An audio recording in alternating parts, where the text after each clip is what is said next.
Cricket world cup 2027ની તૈયારીમાં અત્યારથી એક ભારતીય વ્યક્તિ લાગી ગયો છે અને આ વ્યક્તિ વિરાટ કોહલી, રોહિત શર્મા કે હાર્દિક પંડ્યા નથી, પરંતુ કોચ ગૌતમ ગંભીર છે. ચેમ્પિયન્સ ટ્રોફી જીત્યા પછી જ્યારે ભારતીય ટીમના ખેલાડીઓ પોતપોતાની ટીમો સાથે આઈપીએલની તૈયારીમાં વ્યસ્ત થઈ ગયા છે, ત્યારે આઈડિયલી કોચ ગંભીરે વેકેશન માણવાનું હોય, પરંતુ કોચ ગંભીર આ વેકેશન નહીં લે અને એના બદલે ઇન્ડિયા એની ટીમ સાથે ઇંગ્લેન્ડનો પ્રવાસ કરશે. રિપોર્ટ્સ પ્રમાણે ગંભીરનો ઈરાદો છે કે આગામી સમયમાં ભારત માટે T20, વન ડે અને ટેસ્ટ માટે સારામાં સારી ટીમો તૈયાર કરવામાં આવે અને આ ટીમો એની તમામ આઈસીસી ટુર્નામેન્ટ્સ પણ જીતીને લાવે.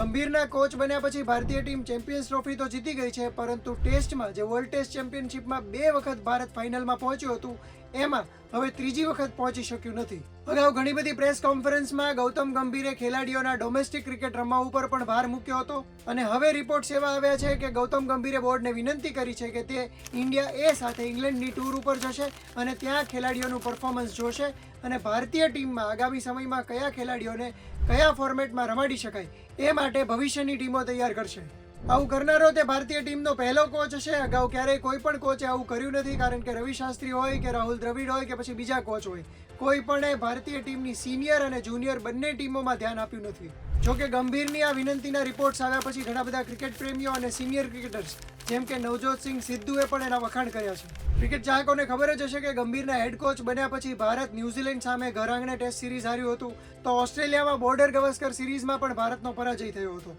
ત્યાર પછી ગૌતમ ગંભીરની ઘણી બધી ટીકા કરવામાં આવી હતી, પરંતુ ટીમ કોમ્બિનેશનને લઈને કે પછી ટીમને મજબૂત બનાવવા માટે એણે જે એફર્ટ્સ કર્યા છે એના વખાણ પણ કરવામાં આવી રહ્યા છે. જેમ કે પુણે ટેસ્ટમાં સ્પિનર વોશિંગ્ટન સુંદરને અચાનક ઇન્ટ્રોડ્યુસ કરવાનો નિર્ણય હોય કે પછી ચેમ્પિયન્સ ટ્રોફીમાં વરુણ ચક્રવર્તીને બુમરાહની જગ્યાએ ટીમમાં લેવાનો નિર્ણય હોય, આ બધા નિર્ણયો જરૂર પડે ભારતીય ટીમને ફાયદો કરાવી ગયા છે અને એના માટે કોચ ગંભીરને ક્રેડિટ તો આપવી પડે. હવે જોવાનું એ રહેશે કે આ બધા એફર્ટ્સ ભારતીય ટીમને આગામી સમયમાં વધારે આઈસીસી ટ્રોફીઝ જીતાડી શકે એમ છે કે નહીં, કારણ કે 2027માં ભારત ઓડીઆઈ વર્લ્ડ કપ રમવાનું છે અને 2025થી 27 દરમિયાન વર્લ્ડ ટેસ્ટ ચેમ્પિયનશિપના ચોથા એડિશન માટે મેચો રમાવાની છે. એક ટ્રોફી ભારત હિસ્ટ્રીમાં પહેલી વખત જીતી શકે એમ છે, તો બીજી ટ્રોફી એ 16 વર્ષ પછી ફરીથી ભારતમાં આવી શકે એમ છે. આવી મેજર ટુર્નામેન્ટ જીતવા માટે ભારતીય ટીમે બીજા કયા પગલાં લેવા જોઈએ એ અંગે તમારું કોઈ મંતવ્ય હોય તો કોમેન્ટ કરીને જણાવી શકો છો અને આ જ પ્રકારના વિડીયો જોવા માટે ગુજરાત સમાચારના ડિજિટલ પ્લેટફોર્મ્સ જોતા રહો.